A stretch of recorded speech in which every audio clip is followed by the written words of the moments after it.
20th straight year. I mean, just what does it say about this program, and how proud are you of that? It's pretty crazy. I don't think about it that often, but, Kinsey Fiedler, one of our, newest players here just this year, she's like, Karen, 20 years? And I was like, yeah, there's a long tradition and history of excellence and excellent student athletes. Ralph said many, many times over the course of the 20 years he and I coached together, you don't win the Kentucky Derby with a plow horse. You got to have the athletes, and we've had great athletes and great student athletes. This is the third straight year you guys have been a top 8 seed. Before that, you guys haven't been one since 2017. Just what's it like to reflect on the way you guys have built this program in this new era of college softball? I'm not good at reflecting. I'm so in the moment right now. But again, it just speaks to what those young women do, and I'm really, really proud of them. I think some people probably wrote us off this year. The last couple of weeks, maybe we haven't played our best softball, but man, we've had some really, really good moments this year, and they've worked really hard, and I'm excited to go into postseason with them, and just really proud of them for earning a seed that high. Do you expect this freshman class to feel any of the pressure in the postseason, and what is it about them that would maybe make them feel Our freshmen have been so good mentally. They don't dwell on mistakes. They're such a move forward kind of group, and they're always in go, go, go mode, and that's why they're so fun to coach. And what I expect every year, this time of year, is for the upperclassmen to really set the example for the freshmen. And that's where I think the leadership is going to come from, that's going to keep them in a pretty good place. I know in your many years of doing this, you probably answered this before, but you're over there writing down on a notepad. What's kind of going through your head, and what's that process?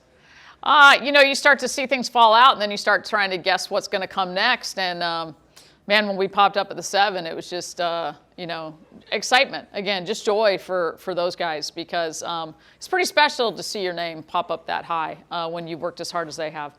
But yeah, really just, trying to play the math game as you go. There's a lot of relief once you see your name and you know where you are. I can't stand uncertainty, so today is like the worst day ever for me. I just want to know who we're playing, when we're playing, and what we're going to do. What's your initial reaction on the regional? I know you guys had Miami here last year.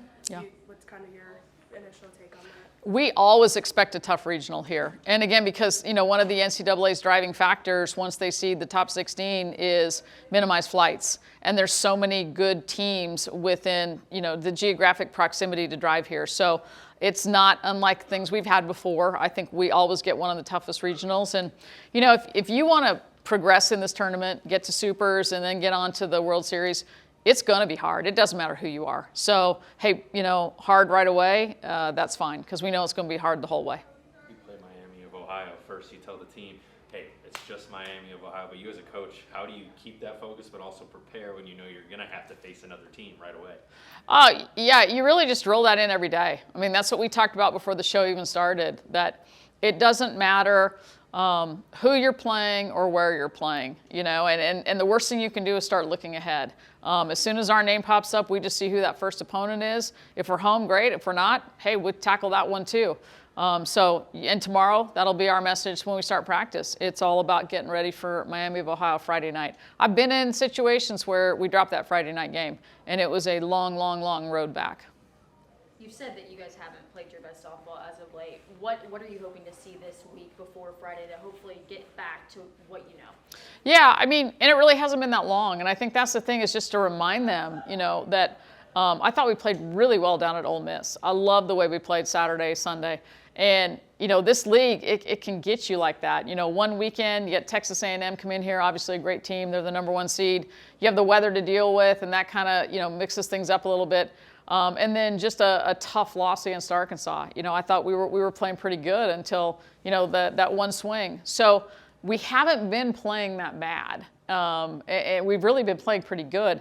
But it's getting your team to believe that, hey, we're still playing pretty good softball, and make sure we stay in a good headspace. You talked about that long road back. You've lost the opening game 3 weeks in a row now. Just how do you set that sense of urgency coming into this, knowing that it's different from a 3-game series? Oh, I think they're well aware, and that we have a lot of veterans.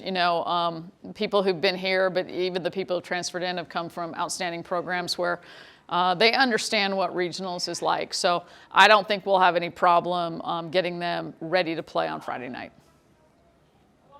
Anything else? Awesome. Well, thank you guys. Okay, thank you.